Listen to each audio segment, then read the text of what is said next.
Yo, yo. Porn, sugar, cookies, bananas, sweet potato chips, even the Matrix. We cover it all on today's show with Robb Wolf. This that you're about to hear is a can't miss episode. But speaking of can't miss things to do, if you're a man or you're a woman and you want to enhance your sexual performance or go from good to great, or even treat things like ED or let's say less than satisfactory orgasms, there is this company called Gainswave, just like it sounds like, Gains Wave. And what Gainswave does is not only do they have these really cool anti-aging therapies and hormonal therapies that you can do, but they also have high-frequency acoustic sound wave machines that they use on you when you go to any of their facilities, and it does things like breaks up old blood vessels and stimulates the formation of new blood vessels in your nether regions to turn you into a complete rock star in the bedroom department. So to get advantage of the Gainswave treatment, you just need to text the word Greenfield to 313131. And when you text the word Greenfield to 313131, you get $150 off any Gainswave treatment at any of their 60 places nationwide. And it's very, very simple. Waltz in and then waltz out as a complete rock star. You can also go to Gainswave.com and click Find a Doctor to locate a Gainswave facility near you.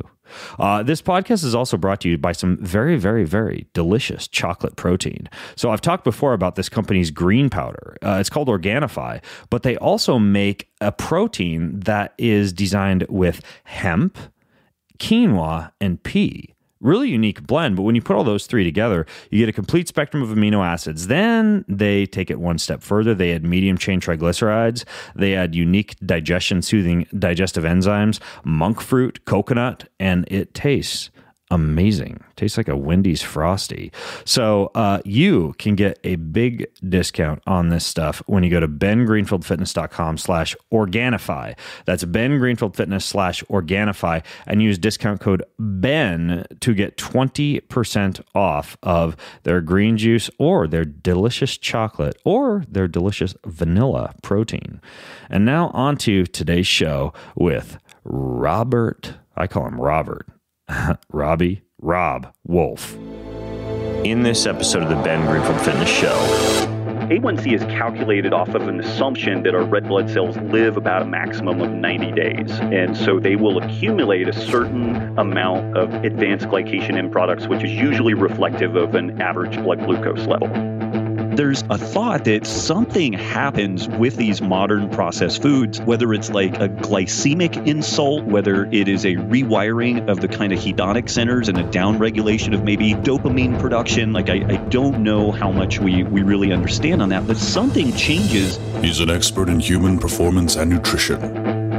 Voted America's top personal trainer and one of the globe's most influential people in health and fitness.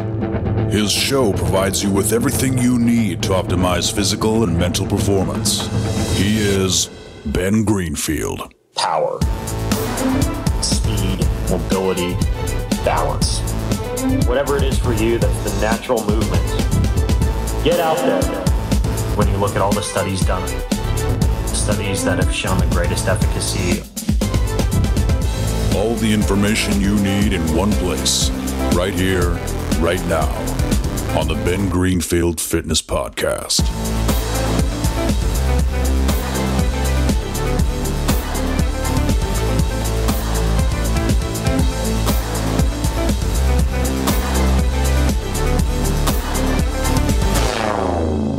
Hey folks, it's Ben Greenfield, and the last time that I had the extremely entertaining and educational, I suppose that makes him an edutainer. The last time I had Robb Wolf on my show, let's see, we talked about nicotine gum, we talked about alactic training, binaural beats, small-scale farming, and a whole lot more.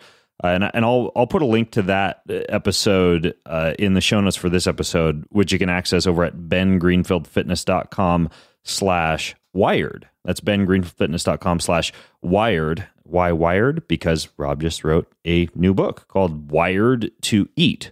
I read it last month, and it's actually it's really good. I know for those of you who are podcast junkies, perhaps you've heard Robb making the rounds on other podcasts talking about this book. I promise that I will try not to cover everything that you've heard before, and hopefully we'll even weave in a relatively detailed discussion of porn in today's episode, because you talk about it in your book, Robb, so why not, right?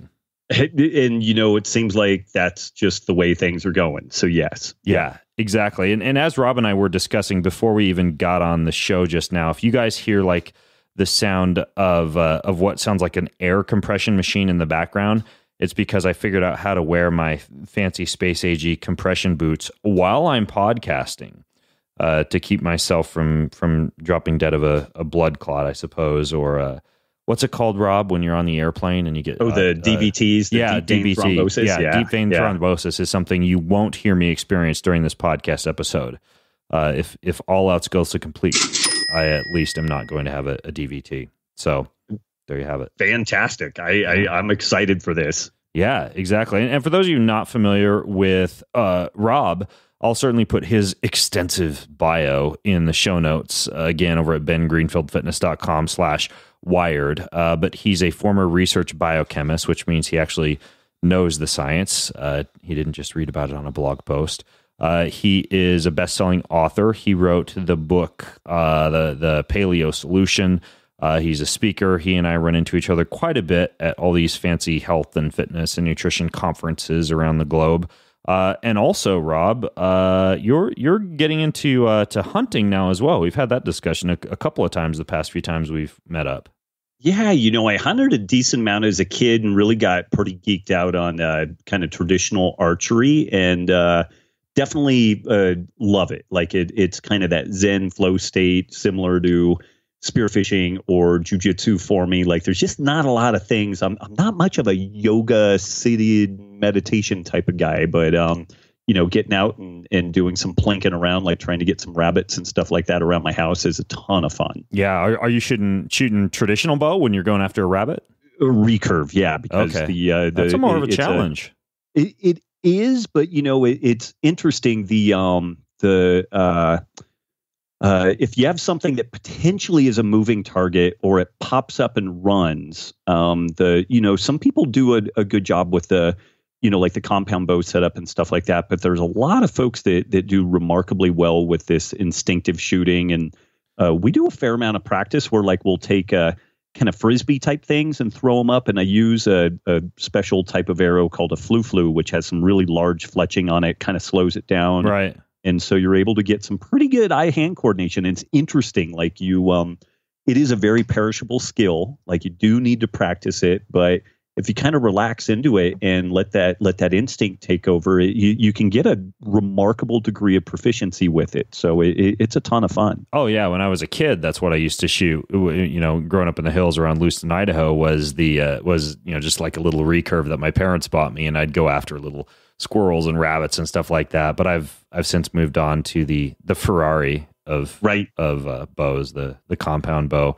And you should have I told you before about that train to hunt competition, which is basically like obstacle racing with a weapon?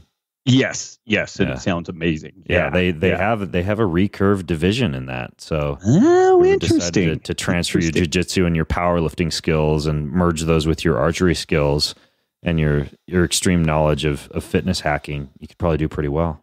Maybe they have or my knowledge of all that, I would realize how horrible, how much pain's involved in that. I might right. But that's fascinating. That's awesome. Yeah, exactly. So, in the book, which I guess we're supposed to talk about on today's show, according to we can, but we don't have to. The promise that I made. You actually talk about. Let's start here. You talk about porn. You actually have a section in the book where you discuss Gary Wilson's book, which is really good, by the way, called "Your Brain on Porn."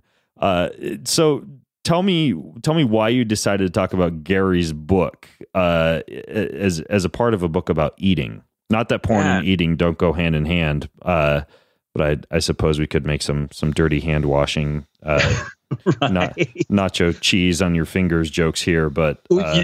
And it's funny because I think the subtitle for that chapter is "Porn with the Side of Nachos." Actually, if memory serves. But if I pat myself on the back about anything in the work that I do, I'm pretty good at synthesis. Like I will, spend some time reading or watching material that seems to be out in a completely, non-related field. And I feel like I do a decent job of kind of pulling that stuff in. And Gary Wilson's book and all the work that they've done on this kind of sexual dysfunction from porn is really interesting. And if folks aren't familiar with it, back in the early 2000s, sex therapists and just it's people in the healthcare scene started getting reports of young men, both heterosexual and homosexual, who started developing pretty profound sexual dysfunction. Like they couldn't attain an erection at all. They couldn't have normal sexual relationships with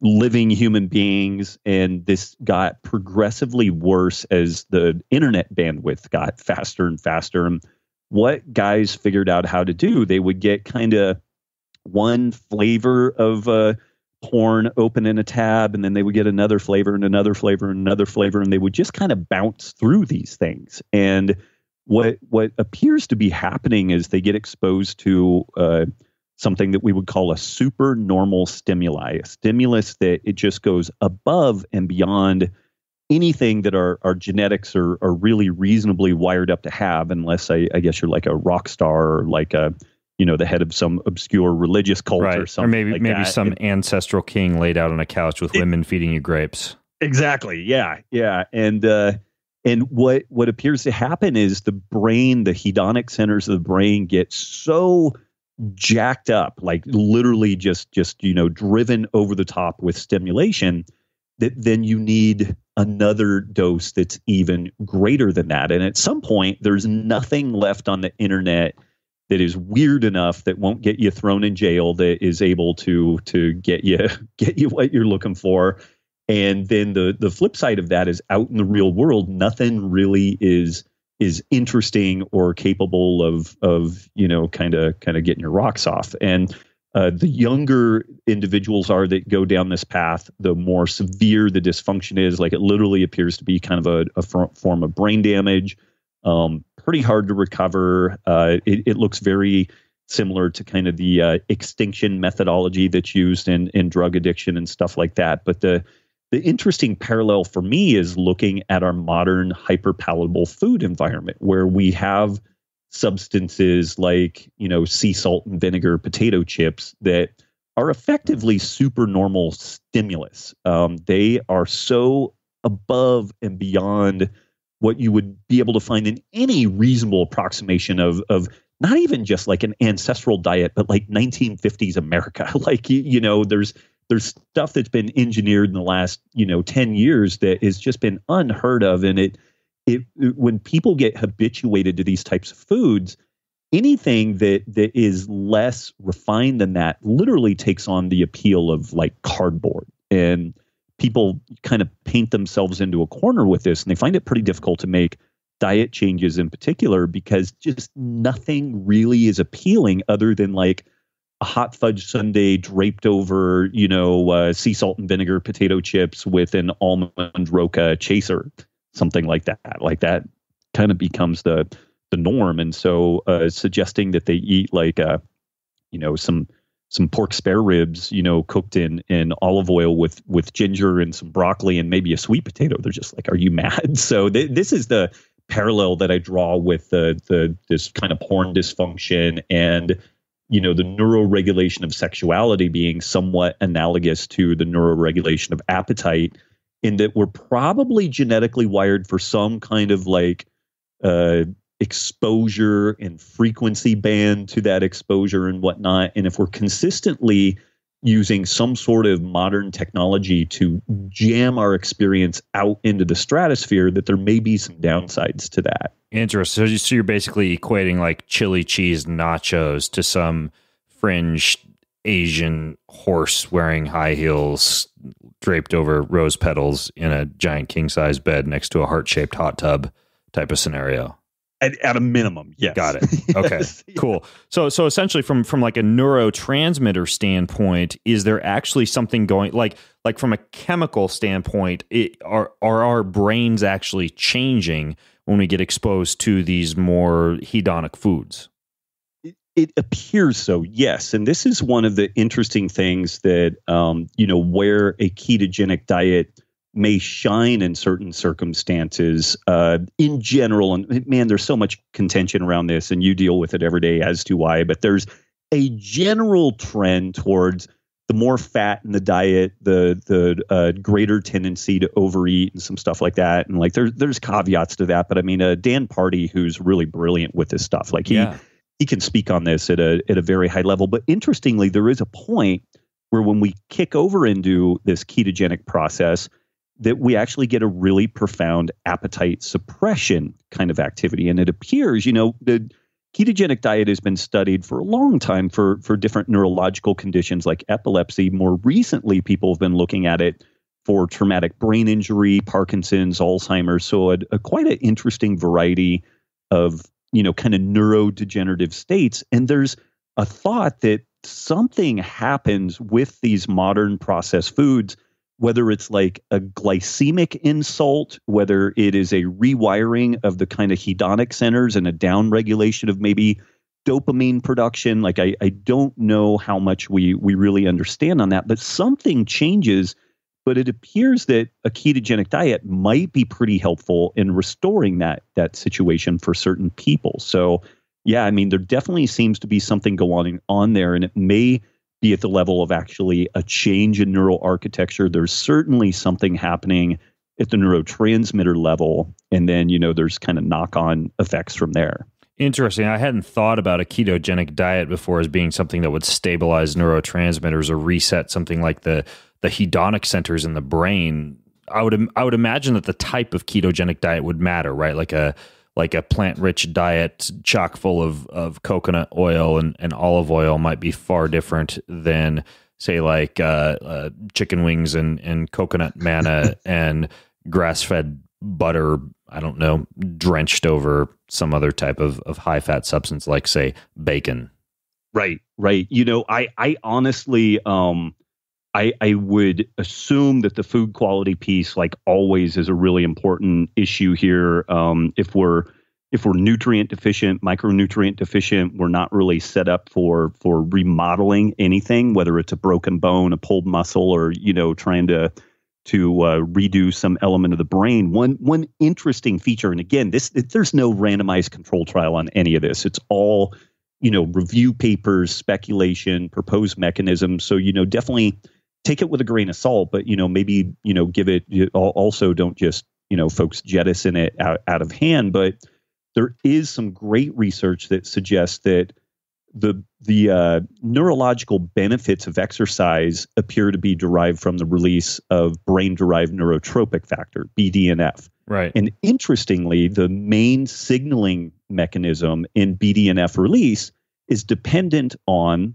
the presence of ketone bodies, specifically beta-hydroxybutyrate. So really, if we don't get a BDNF release, or if we don't get a threshold of beta-hydroxybutyrate at a certain concentration, then we just really don't see BDNF release. And so that's another piece to this, that if we are goosing things by increasing the circulating levels of ketone bodies, then maybe that alone is enough to augment that BDNF process. Certainly that plus exercise may augment that process. And again, oftentimes we're mitigating some of the damaging effects of like blood sugar swings, substrate, inavailability. And so kind of a stress response. We're mitigating some of the kind of glycemic damage that can occur. So there's a lot of different possible mechanisms going on there. But, the practical takeaway is, it's best to just not get too far down that path. Once you are far down that path of, potentially kind of altering your neuroregulation of appetite, it may take some significant work to pull you back. And for people that coach others, healthcare providers, if you're stumped or frustrated by the difficulty of changing this, like if you looked at this more as like a a neurotrauma, on par with like a traumatic brain injury, then I think it could remove some of the frustration and the expectations that this is, quote, just a behavioral issue.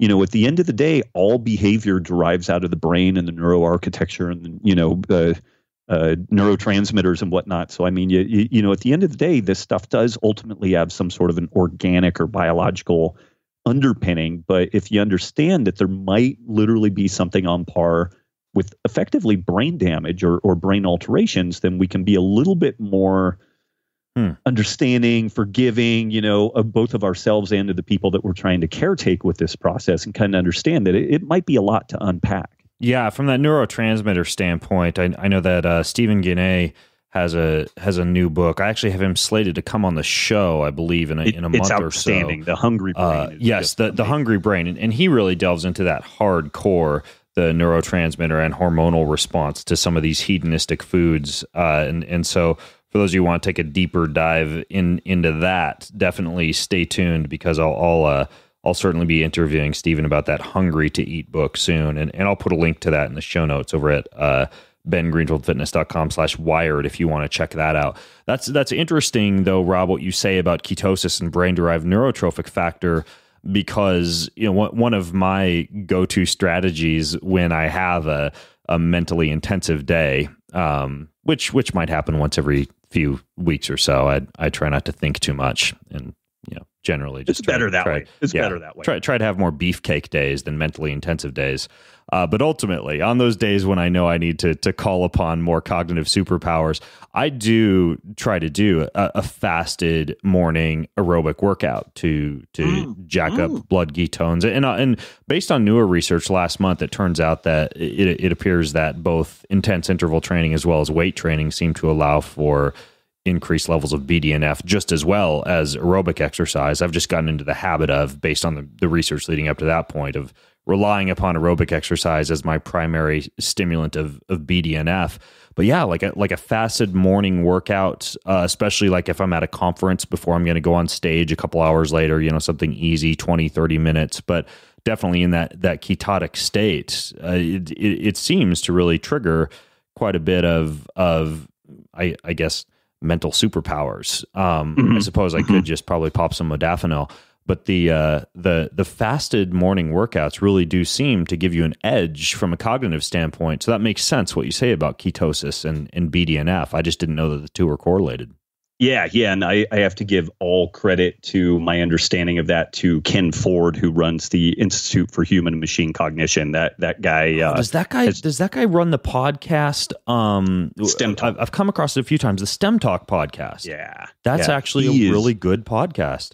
It's a phenomenal podcast, and Ken is just an amazing guy, and has his so many different pots that he stirs, from robotics to elite human performance. The IHMC is tied in with like Dom D'Agostino and a number of other people that do some of the, research around ketosis for, hyperbaric oxygen situations. They work closely with Naval Special Warfare and DOD on a lot of this research. So Ken's just a brilliant guy. And, I'll throw this out there. I know this might get out in the weeds a little bit, but he also just shot me a paper that suggested that elevated ketone levels are a pretty potent myostatin inhibitor. And that's interesting when we're thinking about effective aging. And, there's a lot of back and forth about like, is a ketogenic state amenable to, muscle gain? And Ryan Lowry just did a really interesting paper that was looking at that. And it seemed to paint the ketogenic state as at least as good as a standard mixed diet, and with possibly some other benefits. But if there is in fact some sort of a myostatin uncoupling kind of process where you're kind of suppressing that activity in addition to just generally doing a smart strength training program or whatever, that could have some really interesting knock-on effects too. Interesting, because one of my goals is to actually look like the myostatin knockout bowl. Exactly. That you can find via a simple Google image search. Those of you who have not typed in myostatin knockout bowl or myostatin knockout mice or mouse into Google image search, you're missing out on a pretty interesting phenomenon of super duper swole animals. So you're saying we could achieve the same thing potentially through like ketone bodies. It can goose it that direction in theory. And I will throw one other kind of wacky side note with that. Theoretically, and I haven't dug super deep on any of the papers on this, but sildenafil, Viagra, theoretically is a potent inhibitor of myostatin.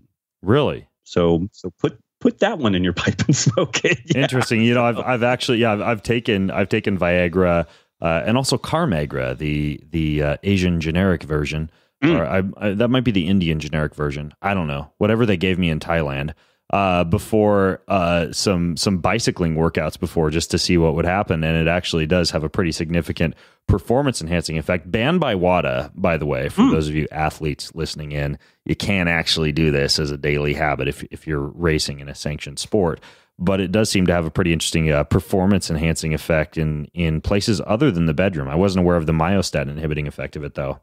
That's interesting. Is that like VO2 max type stuff or vaso? Just exactly what you'd expect with nitric oxide, right? Like lactic acid buffering, blood flow, boners if a hot girl happens to run by while you're on your bicycle, that type of thing. That could be problematic, though. It could be. You just have to make sure. You just have to make sure your spandex is of a high quality, and you're good to go. that or a little duct tape. Okay. Anyways, though, we digress. Although so far we've covered porn and Viagra, so I'm going to call this podcast a success already. You kind of like the meat of the book, Rob. You get into these fascinating kind of like cookie and banana type blood sugar studies that were done, I believe, over in was it Tel Aviv or somewhere in Israel? Weizmann Institute in Israel. Yeah. Okay. Yeah.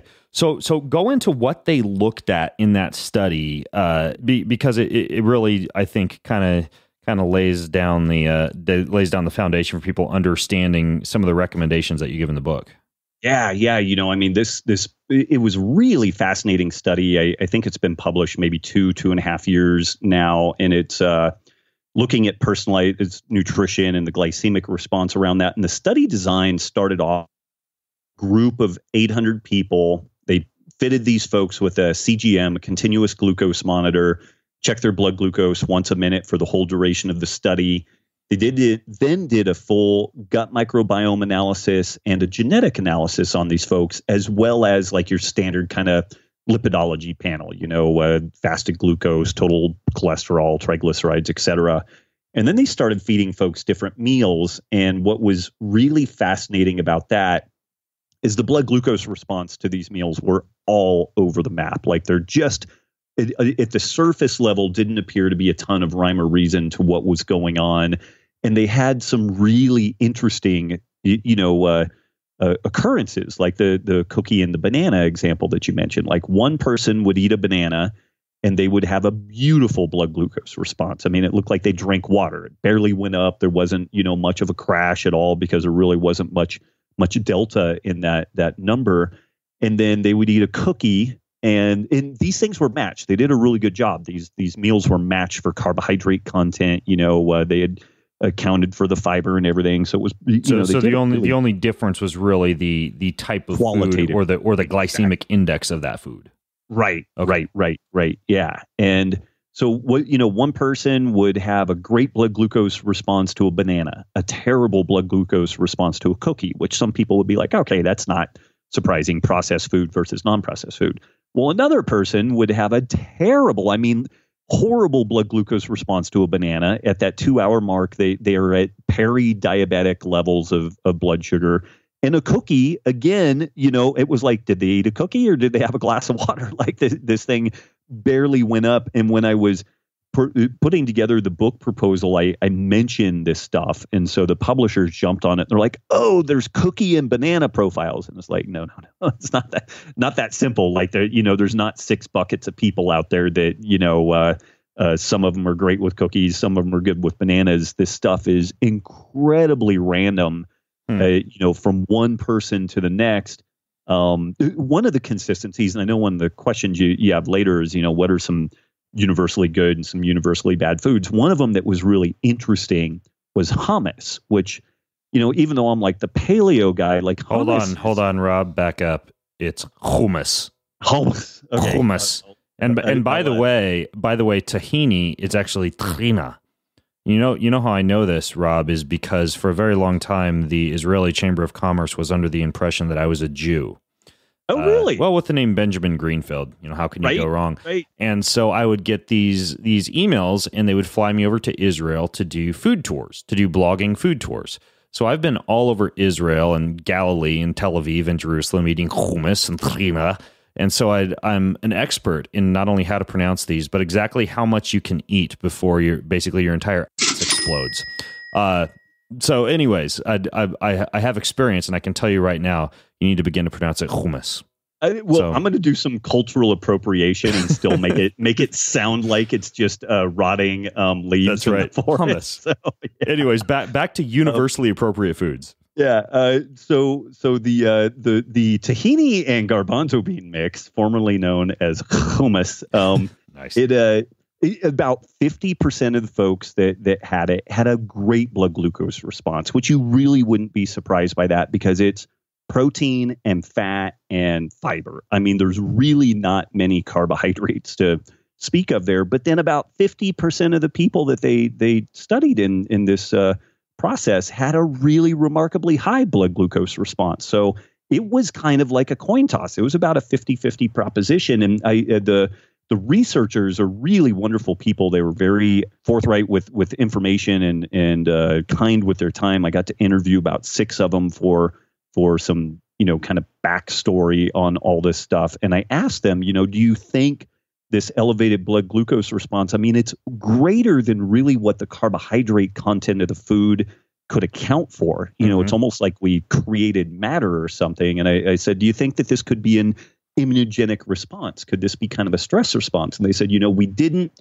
study that specifically because we weren't even contemplating looking for this, but clearly that is a likely mechanism, and some of their follow-on work is going to investigate that. And so now when you say stress response, do you mean like someone might be allergic to a food or might have some kind of I guess like an allergenic or a protein-based response that would cause a cortisol release and subsequent mobilization of liver glycogen? Exactly. Yeah. Okay. And we don't is it directly an issue with a protein in the food? That's a possibility.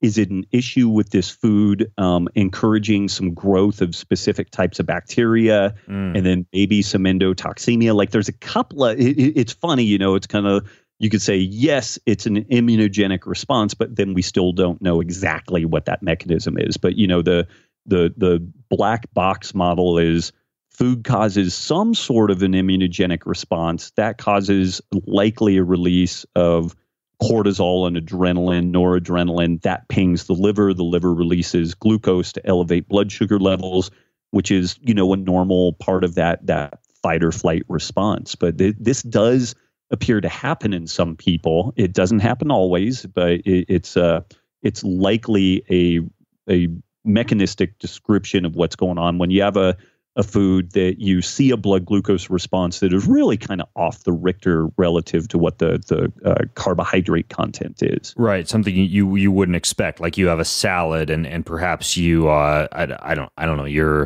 you're allergic to some kind of bacteria that's on the dirt, that's on the kale in that salad that you never would have expected to produce a pronounced blood glucose response. Your body produces cortisol, your liver responds with glycogenolysis, your blood sugar goes up. And maybe your neighbor down the street has zero deleterious response to said. Exactly. Okay. Exactly. Yeah. Now, are there so that would be like an immunogenic response? You also mentioned like a bacterial response. So is it then theoretical that someone with a different gut microbiome than their neighbor would have a different response to like a cookie versus a banana?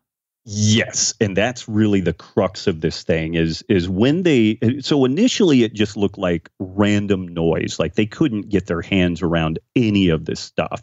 But when they started applying some machine learning algorithms to this massive data set, like I want to say, so it was 800 people, one blood sugar sample per person per minute over the course of 3 weeks. And I want to say it was 1 million, like 6 million sample, a huge data set. Because they were wearing continuous monitors. Correct. Yeah. And so they had to get like supercomputers in crunching on this, but trying to find some signal in that noise. And what they did start noticing was if you have kind of this genetic profile with this overlay of gut microbiota, which would, be the epigenetic kind of influence.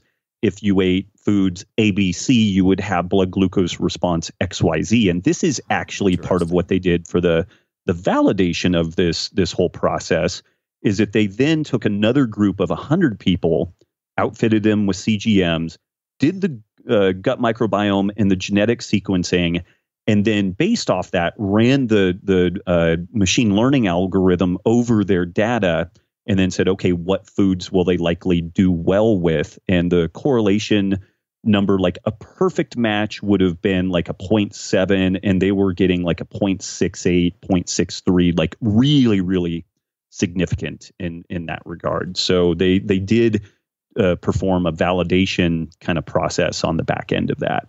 Now, I don't know where they've gone in terms of those machine learning algorithms, but would someone listening in right now have the ability to say, let's say they've done the American Gut Project, or they've had their gut microbiome sequenced in some way.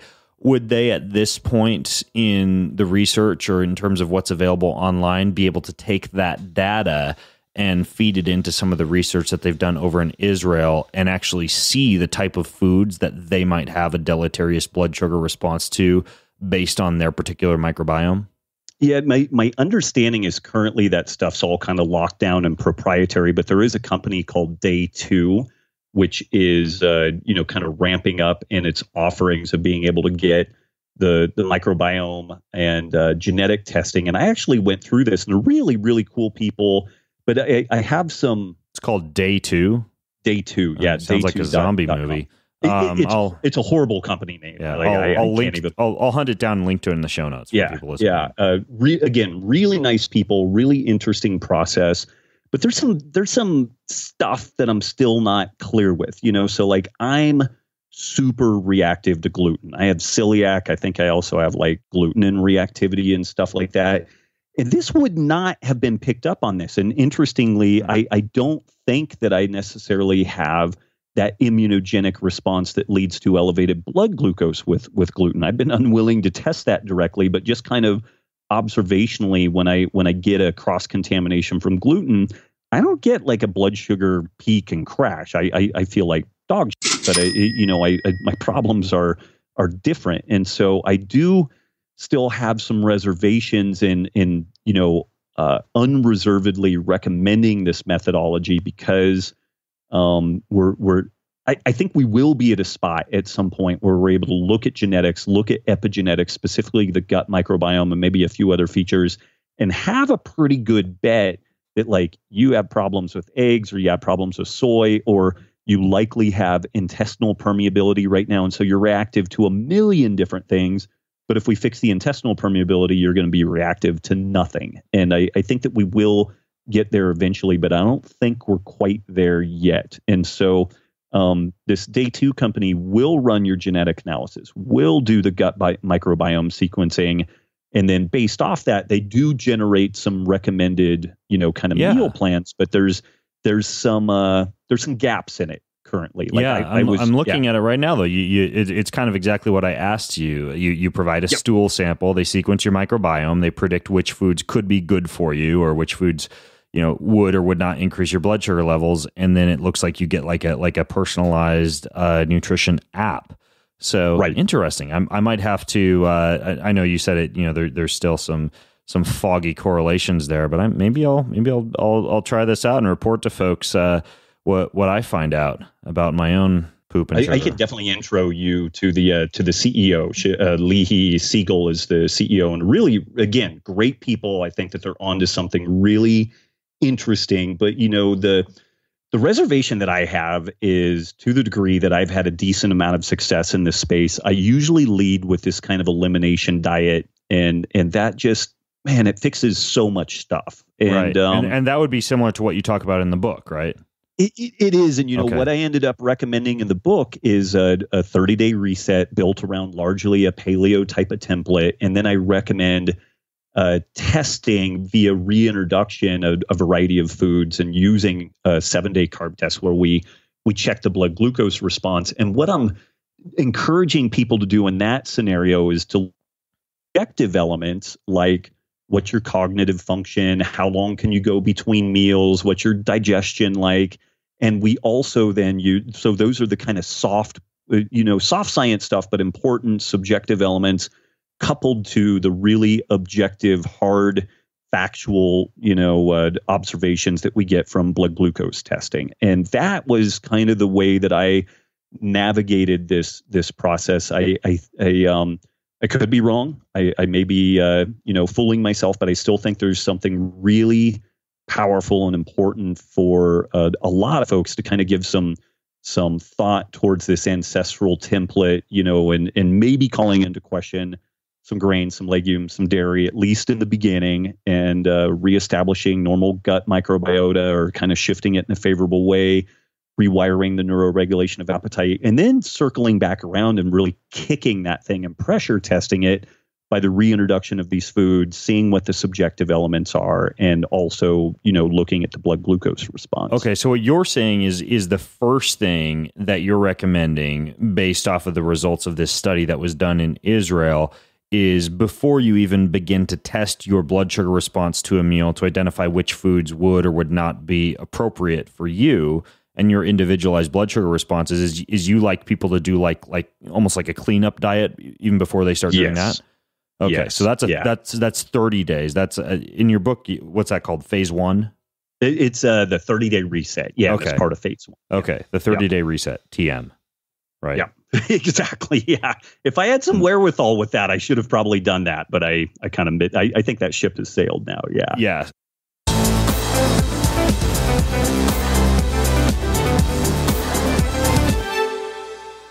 Hey, I want to interrupt today's show to tell you about Total Human Optimization. Sir, what did that almost sounded like Sean Connery or a really old man. Anyway, so this company, On It, they make battle ropes. They make suspension rings. They've got a speed rope. They've got what's called like a balance board or an SI board. If you haven't been to their website and seen this, it's sick. They've got steel bells. They've got sandbags. They've got ballistic medicine balls. They've got not just steel clubs and steel maces, but they have a quad mace. If you've never seen a quad mace before, basically it is made from hand-sculpted cast iron. It's longer than most maces, so you got more leverage. It's got a slip-resistant ashwood handle. It's pretty much the coolest thing that you could ever put in your gym, and it was designed to withstand 100,000 swings. I don't know who tested that. They must have gotten pretty tired doing 100,000 swings. Without any signs of wear or stress, it's the pinnacle of form and function and just like slamming stuff around and hitting it. So you can get a discount on this, their supplements, their functional foods, anything. I really dig their stuff. And your URL to save on any of their stuff is just onit.com/Ben Greenfield. That's onit.com/Ben Greenfield. And you get 10% off of anything at Onnit. Onnit.com/Ben Greenfield. Check it out and go there today. This podcast is also brought to you by Blue Apron. Blue Apron makes amazing meals. They send them to your home. You make them. What's on the menu this week? Well, they've got chicken and sweet pepper tostadas, shrimp and squid ink spaghetti. What? And seared beef knockwurst. But I want to go back to this shrimp and squid ink spaghetti thing. Yes, they actually send this to your home. Actual squid ink. and then like all the instructions for the spaghetti, and you make it, and they teach you how to blanch and how to cook and how to chop and everything with these little recipe cards, and then you just make it all yourself. And yes, they have fresh squid ink spaghetti. Totally not kidding. You can get any of their very unique meals, obviously, sent right your way. They're sustainable. They work with chefs. They work with farmers. And it really is good stuff. It tastes amazing. You go to blueapron.com/Ben and you get your first 3 meals totally free with free shipping. Just go to blueapron.com/Ben. Free meals, free shipping. You can't go wrong. And who knows, you may find more uses for the squid ink. I don't know. Let me know how that goes for you. Either way, blueapron.com/Ben.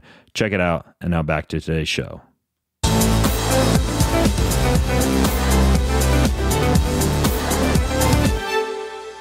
Okay, so you do the 30-day reset, and obviously, we don't have to give away everything that's in the book, but that's just kind of like eating clean for 30 days, more or less. It's essentially a paleo type template, but I'm pretty proud of like the triage process. So before starting that, we get people comfortable with tracking some of these subjective elements, like how long can you go between meals, what's your cognitive function, all that type of stuff. And then I recommend a battery of blood work that is like the standard, total cholesterol, fasting blood glucose. We look at A1C, we look at fructosamine. We also look at the LPIR score, lipoprotein insulin resistance score. And what we've found in the work that we've done here in Reno is that there are some great things like fasting insulin. There's the triglyceride HDL ratio. There's the HOMA-IR. These things are really valuable, but like the HOMA-IR is a bastard to get that done. Triglyceride HDL ratio. Rob, what's HOMA-IR?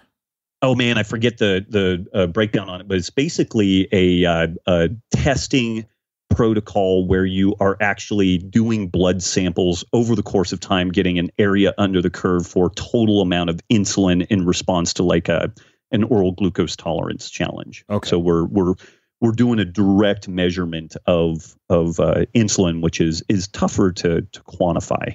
There's not really like finger stick type activity with that. But so that one's it's gold standard, but it's kind of hard to do, and it's reasonably expensive to do. So some people will use things like the triglyceride HDL ratio as a surrogate for insulin resistance. But what we've found is in particularly like police, military, and fire populations, if they may have insulin resistance caused largely by sleep disturbances or a hypervigilant state, and the triglyceride HDL ratio does not pick that up. So there's 40 to 60% of people that are insulin resistant, but it's not specifically diet driven. It's actually kind of lifestyle driven, either sleep or hypervigilant state, like just being stressed out. Those people can be missed, whereas the LPIR score will catch all of those people. And it's cheap, it's really effective. And so we use that to kind of set the background. And based off before the 30-day reset. Before the 30-day reset. And so if you tend to be a little more insulin sensitive, then part of the 30-day reset is going to be jumping in with more carbs. If you're more insulin resistant, then you jump in with fewer carbs. If you have or suspect an autoimmune condition, there's an autoimmune paleo process that is an option through the book. There's also a transitional ketosis option, which is built around a low glycemic load food intake and supplemented with MCT oil, and then a nutritional ketosis option. And I provide a pretty good sorting mechanism to figure out, okay, who are you? Where do you want to go? Based off of, subjective and objective elements, which bucket do you fall into? Okay. And based off of which bucket you fall into, like the ketosis and the transitional ketosis plans are a little bit different, and I save those for the very last chapter of the book. If it's either the basic paleo or autoimmune paleo process, then that's where you jump in on that 30-day reset specifically with that. And then we overlay that 7-day carb test after that. Okay, gotcha. Before we jump into that 7-day carb test, I had a couple of questions, because you get into these labs that you just went over in the book. But one thing you say, because a lot of people will test this, so I wanted to ask you about it. Hemoglobin A1C, kind of like that 3-month snapshot of your blood sugar levels, is something that you say might not be actually accurate, or a lot of doctors aren't really aware of the full story when it comes to elevated A1C. Can you explain why you're not a fan of that as a go-to marker for an accurate analysis? I really like it, but we can get a little bit of a hip fake from it. And the hip fake comes from if someone is already eating reasonably low carb. So the A1C is calculated off of an assumption that our red blood cells live about a maximum of 90 days. And so they will accumulate a certain amount of advanced glycation end products, which is usually reflective of an average blood glucose level. And that's usually pretty solid in most populations. Like there's pretty good correlation there with what the real blood glucose was. But in people that generally eat kind of low carb, their red blood cells tend to live longer, and they may live significantly longer. We don't know exactly what the numbers are on that, but they may live upwards of twice as long. So you could have someone, it could be you, that you check your A1C and the A1C is like 5.8 or 5.6 or something pretty darn high, like higher than what most people would really want or be comfortable with. And it looks like your average blood glucose has been really high over time, but maybe it hasn't been. Maybe this is an artifact of you eating differently. And so that's where I recommend using another marker called fructosamine, which is a different advanced glycation end product biomarker.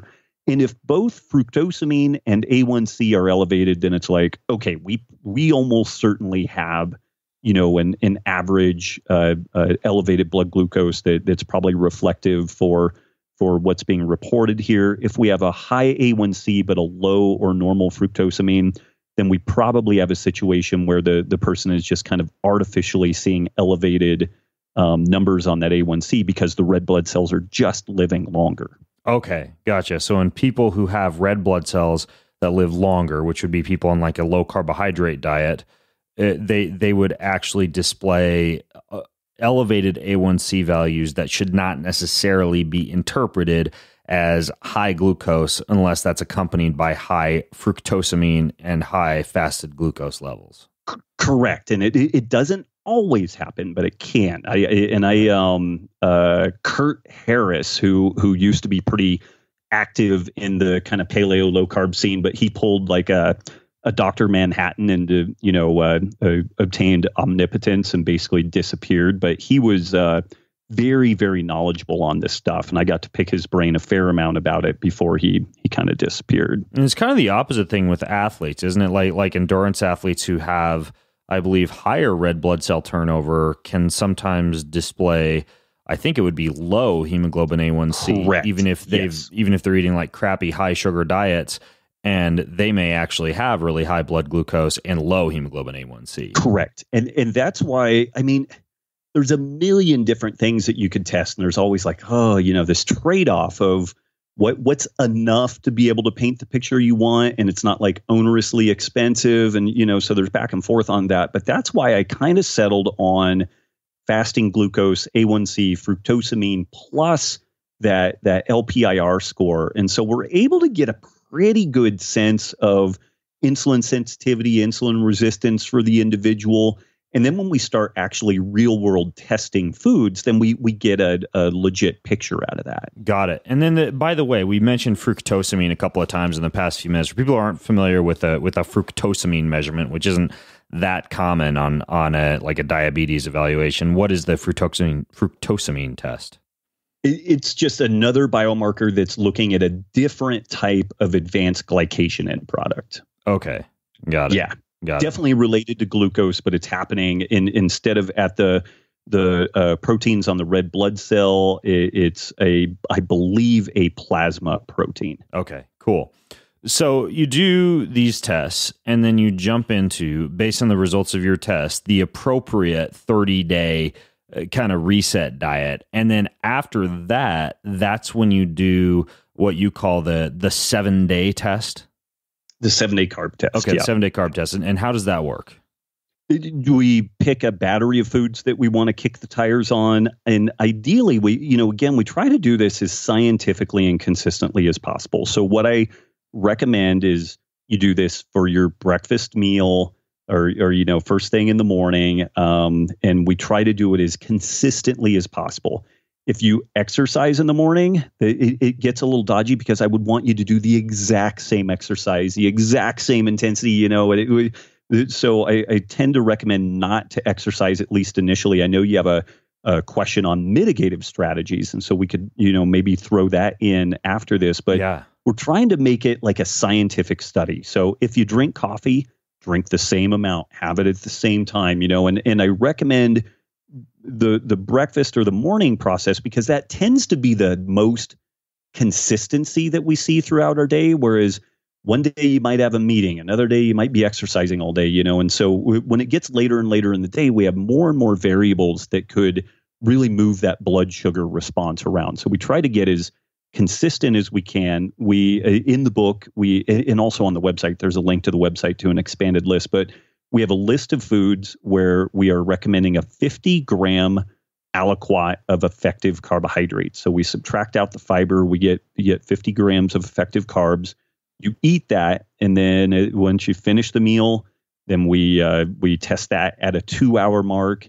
And if the 2-hour mark we see blood sugar levels below a certain point, then we usually say, okay, that's a pretty good number to run with. If it's above a certain point, then we start asking some questions about, okay, would it be a good idea to cut this in half or avoid it, or some of the mitigating strategies that you would mention in some of your pre-recording questions. Now, before we jump into those mitigating strategies, by the way, when you're looking at the blood glucose, right? When you're consuming these 50 grams of carbohydrates, like, for example, in your matrices here, or matrix, although I think matrices makes me sound more intelligent, so I'm going to roll with that. Indeed. In your food matrices, you say, for example, like 1.6 white potatoes would be 50 grams, or 3.25 cups of lotus root. Whoever the hell eats 3.25 cups of lotus root. You have a whole bunch of stuff listed here that would fall into that 50 grams of effective carbohydrates category. And by the way, what's effective mean? Why not just carbohydrate? What does effective carbohydrate mean? So it's the amount that's going to be metabolically available to your bloodstream. So the fiber might get turned into some short chain fats by bacteria and stuff, but it's not going to register on the blood glucose response. Okay, got it. So people eat that. And are you looking, just throw some numbers out at me. Like if someone was actually eating the 50 grams and then testing afterwards, what numbers are they looking for to indicate that it would be a deleterious blood sugar response? So I would like to see numbers at that 2-hour mark below 115 nanograms per deciliter, which is pretty low. I had a lot of people in the medical scene that were like, oh, we don't even look sideways at things until it's above like 150 or 160 at 2 hours. And I'm like, yeah, and you guys aren't really like helping people. So I based these numbers actually on some pretty good studies, which I got from Stefan Guinet, actually, which he had tracked down and looked at oral glucose tolerance tests in hunter-gatherers and pre-westernized populations. Oh, wow. This was interesting because most of these people, they're little people. Like the fully grown males are like 5'2", 115, 120 pounds. Like they're small people. And there's a dilution factor that you have to consider. If you have a 200-pound person versus a 100-pound person, there's twice as much surface area and mass to just like diffuse that glucose throughout the individual. So there is a consideration there. But even with that caveat, these are small folks. They did the oral glucose tolerance test, and at the 2-hour mark, they were routinely in about the 95 to the 110 nanogram per deciliter range, which is phenomenal, absolutely phenomenal. And so I bumped that up a smidge. And, it's interesting because some folks mentioned some numbers that like Peter Attia throws out there. Like he would like to see your average blood glucose not really much above 83 to 85. He doesn't want to see much more than about a 10 to 15 nanogram per deciliter change from that but he's baseline. Extreme. He does like 24-hour bike rides on a kidney bean. Yeah, he does. But it's interesting. So he's really kind of geeked out on this longevity side of things. And so so mine is probably a bit more relaxed than where Peter's recommendations are, but not by much. I mean, we're talking about 100 versus 115, is kind of some some top ends, but it's much, much lower than what is generally acceptable within, standard medical. Right. Yeah. Okay. 90 to 115. Got it. So, and that's within 2 hours after a meal. And by the way, when you die early, Peter's going to be standing in your grave laughing that you're so he'll have a full gluten liberal pizza with your blood sugar recommendations. Yeah. Either way though. So we do this test. We do the food matrix, eat the 50 grams, do the testing, look at that number to be between 90 to 115 within 2 hours afterwards. And you also mentioned carb mitigation strategies and where those would fit in here. Yeah. So let's say, like for myself, white rice tends to put me into near diabetic blood sugar levels. So I could either say that's not a good option for me, or I could do something like using it after a really hard Brazilian Jiu-Jitsu session. I could cut the amount that I have into a smaller portion. I could try just maybe mixing it with like fish and fat.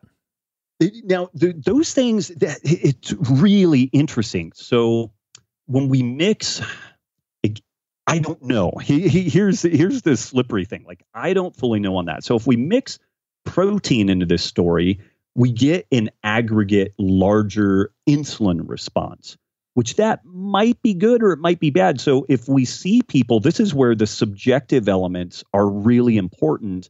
If you experience like a hypoglycemic event after this, and not necessarily from specifically the number that you get, but from the cognitive function, like you get hungry and foggy headed, and it happens in pretty short order, and it's made worse by adding protein or even fat.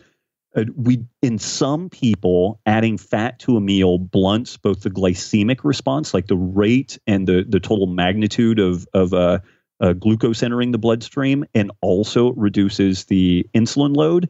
But in some people, the insulin load increases in lockstep with the total caloric content of the meal. So it's not universally a fix to just add more fat to a carbohydrate-rich meal. And this is where people, but there appears to be a threshold. So this may be a situation where the person might be able to add fat to a 25-gram rice meal, and then they get that really nice mitigative effect from the fat. But this is, it gets complex, and it's pretty individual. But this is some of the stuff, again, on kind of social media. People were like, well, just put fat in it and it will fix it. And it's like, no, it doesn't always work out that way. And there does seem to be a threshold mechanism to that whole story. Right. Obviously, people talk about like eating protein with a meal as a potential blood sugar mitigating strategy. People talk about, one of my favorites, going and do a bunch of deadlifts before you have your sweet potato fries, which can actually work, because I've tested it. When you lift weights, especially, that seems to really help upregulate that glucose transporter response. And so doing a hard workout before a meal, it certainly seems to be an effective strategy. What about like pills that you can pop or herbs and spices that you can take? Like, you hear about people talking about like Ceylon cinnamon or apple cider vinegar. Have you experimented with anything like that? I've played around a little bit with the vinegar, and I maybe get a 10 to 15 milligram per deciliter delta off of that, lowering. I haven't done a ton with the cinnamon. Even just doing a short walk, though, like an intense workout definitely works better. But even just getting up and doing a 5 to 10 minute walk can drop that average blood sugar response by about 10 points. So, I mean, there are some really simple mitigating strategies like that. Chromium is another, chromium. Actually, not just blood sugar, but I think based on the studies they did in Japan, postprandial triglycerides as well drop with like a brisk, like 15-minute post-meal walk. Right. Yeah. So berberine has some effect, both short-term and long-term. Clearly, there's stuff like metformin. So, there are definitely some mitigating strategies out there. But, with metformin, there was just an interesting study.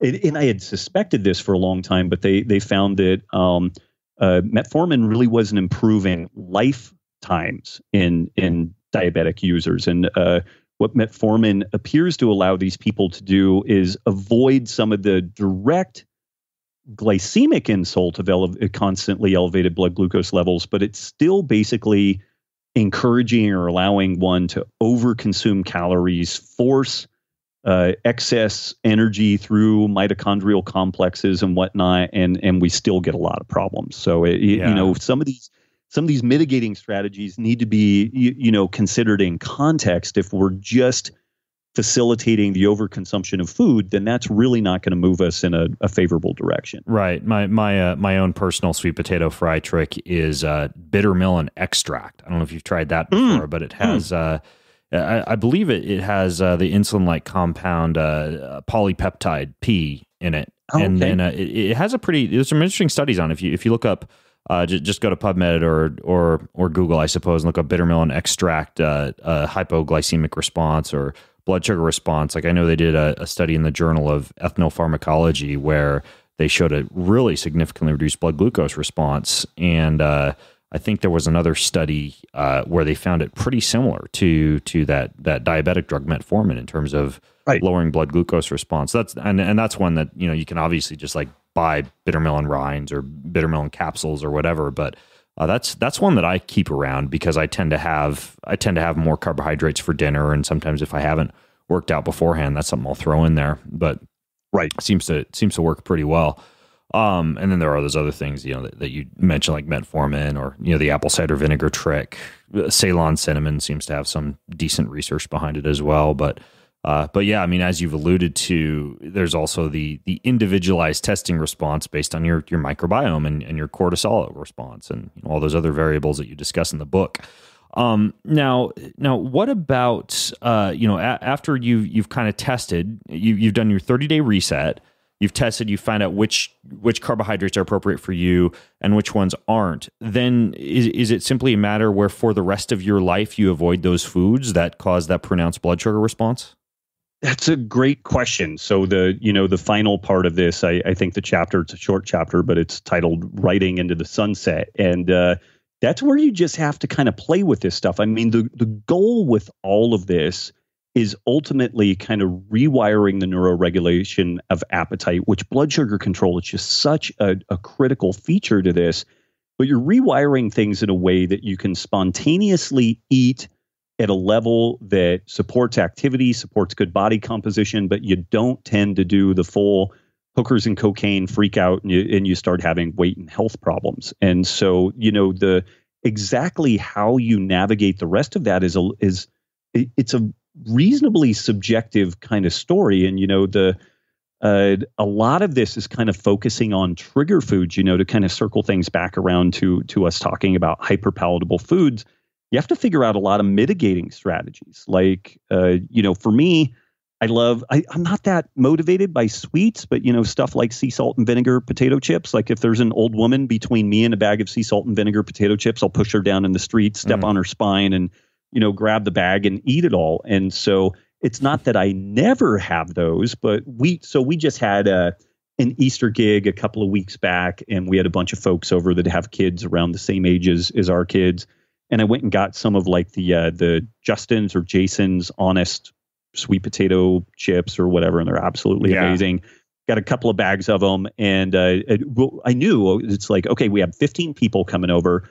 I'm definitely going to have a couple of handfuls of these things, but then they're going to be gone. And that's the way that I handle that. So it's not that I never have them, but I almost never have them just sitting in the pantry where at 11 o'clock at night, I wake up and I'm like, man, maybe just one or two of those would be good. And it ends up being one or two bags because it's just the way it works, So I do offer up a lot of, kind of strategies for navigating this over the long haul. So that it's not necessarily a story that you never, ever have something again, but, you make it more of a dinner out or special occasions. And it's kind of like good self-defense strategies. Like if you don't want to get mugged, don't go to biker bars at 2 in the morning and have like your wallet dangling out of your back pocket with a bunch of $100 bills dangling out. Like, you just don't do that. And so similarly, if you know that you have some trigger foods,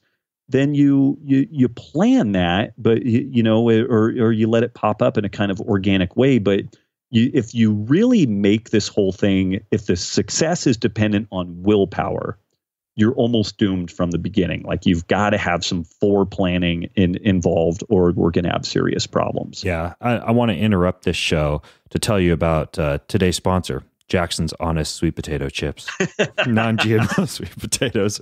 They actually are pretty good. It's basically like sweet potatoes, coconut oil, and sea salt, I think are the they're health food. Yeah. They're health food. Yeah. Right. Plus they're made in the USA. Just can't go wrong.